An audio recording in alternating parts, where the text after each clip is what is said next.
Chers amis, eh bien nous continuons notre découverte des psaumes dans le psautier tel qu'il nous est proposé, tels qu'ils nous sont proposés jour après jour. Et aujourd'hui, c'est le psaume 105, 104 dans les Bibles dites catholiques que nous travaillerons en partie en tout cas, en deux fois, puisqu'il nous est donné en deux parties à travailler. Et donc c'est toujours avec l'aide des commentaires des pasteurs Maillot et Lelièvre et du Père Vesco que j'ai plongé un peu pour vous dans ces psaumes. Donc je vous laisse le temps de lire le psaume 105 ou 104. Alors vous pouvez le lire en entier si vous le souhaitez, ou vous arrêtez au verset 22, c'est la partie sur laquelle portera notre étude aujourd'hui.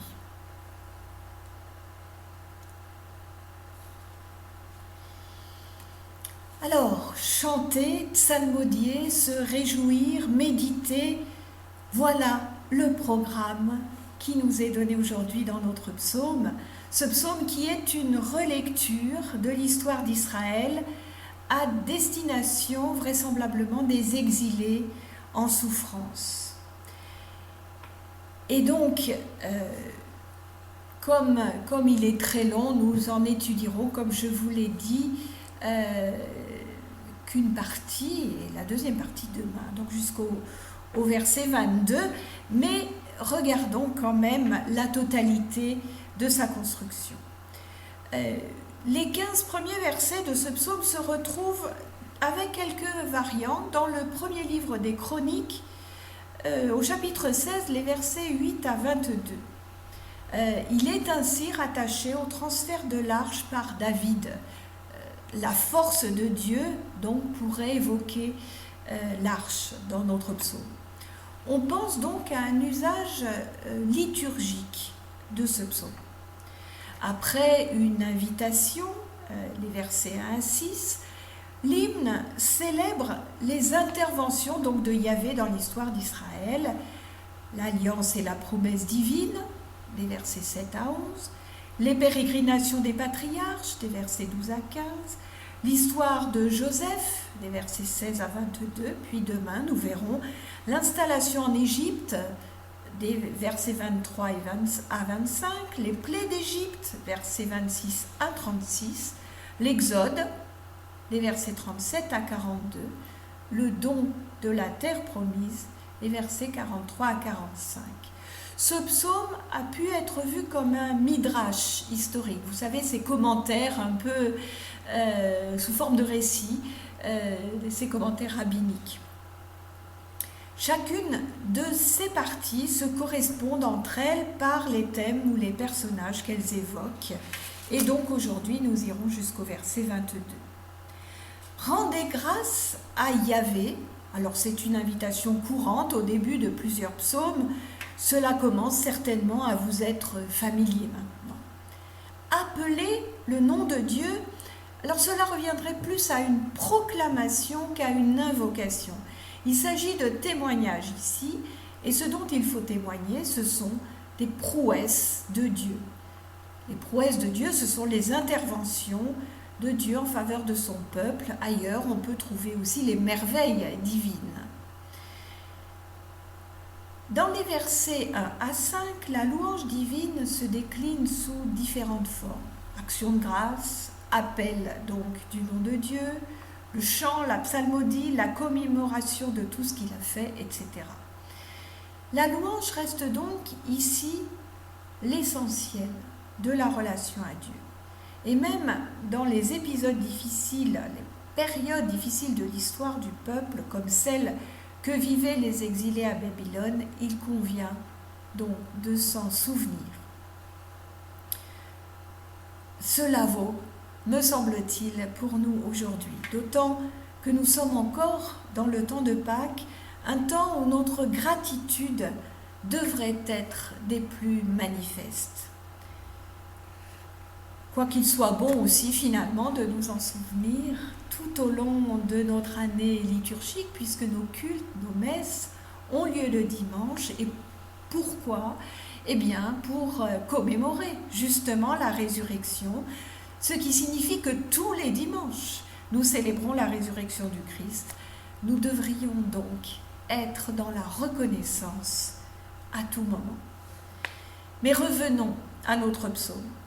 L'expression « se louer dans son nom saint », eh bien, ça veut dire se réjouir d'avoir un tel Dieu.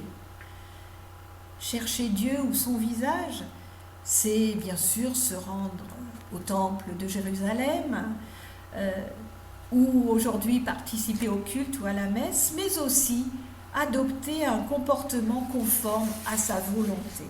Et nous ne pouvons que penser là au prophète Ésaïe quand il dit au peuple d'Israël « Est-ce en cela que consiste le jeûne tel que je l'aime, le jour où l'on se prive, courber la tête comme un roseau, revêtir l'habit de deuil, se coucher dans la poussière ?»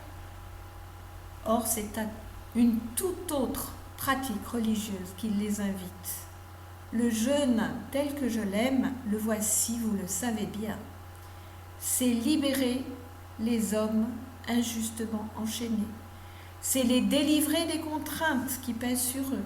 C'est rendre la liberté à ceux qui sont opprimés. Bref, c'est supprimer tout ce qui les tient esclaves. C'est partager ton pain avec celui qui a faim. C'est ouvrir ta maison aux pauvres et aux déracinés, fournir un vêtement à ceux qui n'en ont pas, ne pas te détourner de celui qui est ton frère. Voilà ce que dit le chapitre 58 du prophète Ésaïe.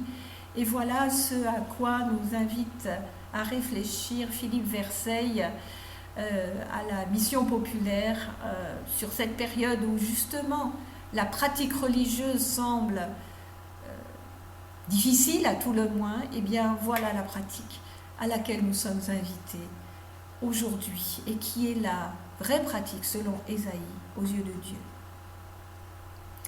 Dans notre psaume, il est question de la force divine. Ici, Dieu est vu comme se manifestant par sa puissance, ce qui est le thème de tout le psaume, avec une insistance sur les plaies d'Égypte. Les jugements de la bouche de Yahvé, c'est tout ce qui manifeste et exerce sa justice sur la terre. Et ici, c'est surtout un jugement en faveur d'Israël contre Pharaon. C'est l'élection contre le châtiment. Ces jugements remplissent la terre, ce qui signifie que Yahvé n'est pas seulement un Dieu national, mais qu'il exerce son gouvernement partout.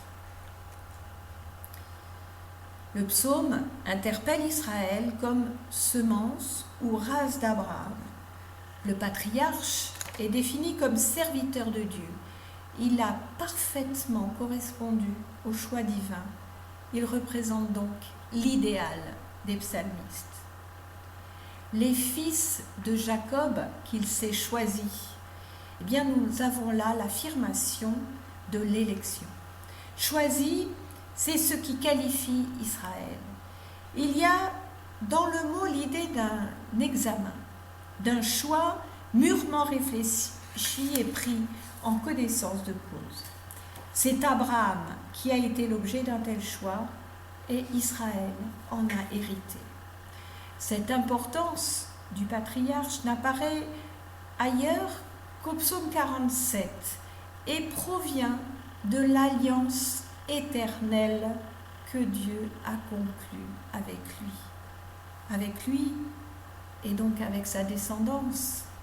Une alliance éternelle qui nous concerne donc, nous aussi. Le terme « pour toujours » caractérise l'époque qui suit l'exil. Après la menace, le désespoir, il s'agit d'affirmer que l'alliance ne pourrait plus jamais être remise en cause. Et cette alliance a pour objet le don de la terre de Canaan en héritage, une terre qui a été mesurée au cordeau. Dans son récit de l'histoire d'Israël, notons alors que le psaume 105 ne parle pas du tout des infidélités du peuple.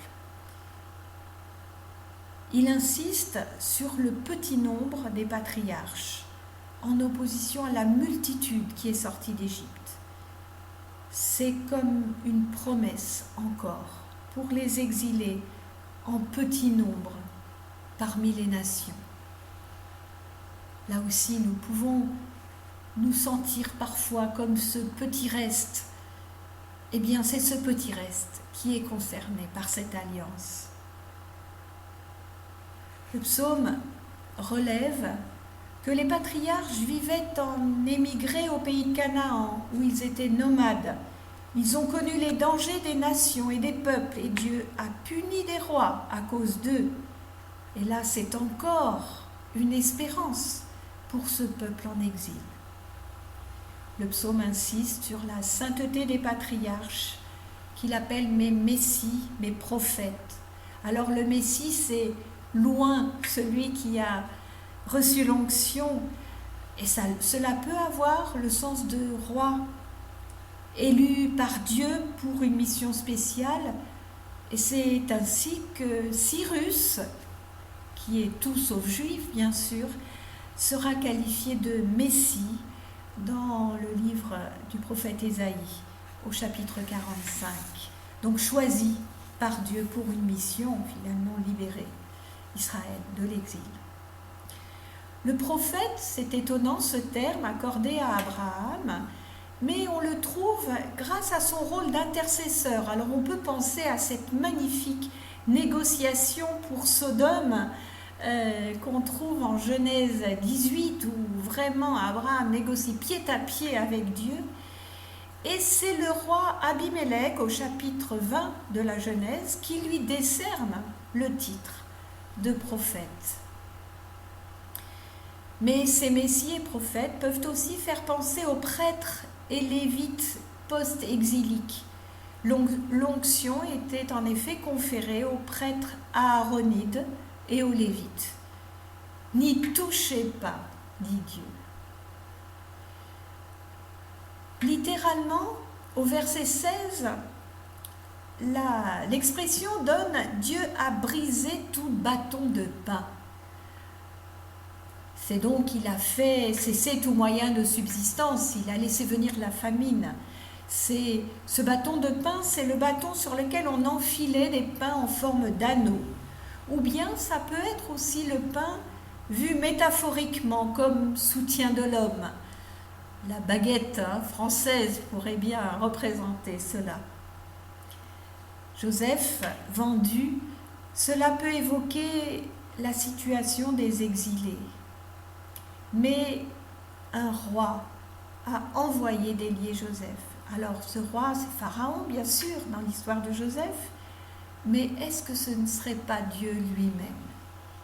Et Joseph devient maître de sagesse dans un pays pourtant réputé pour ses sages. Il devient même quasiment comme un roi.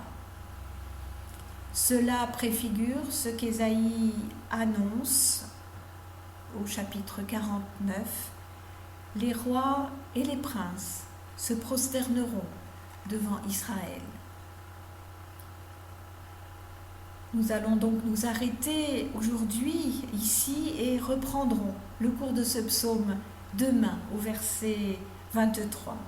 Mais nous laissons Joseph dans de bonnes conditions, soutenu qu'il est par Dieu, comme nous le sommes certainement nous-mêmes aujourd'hui. À demain.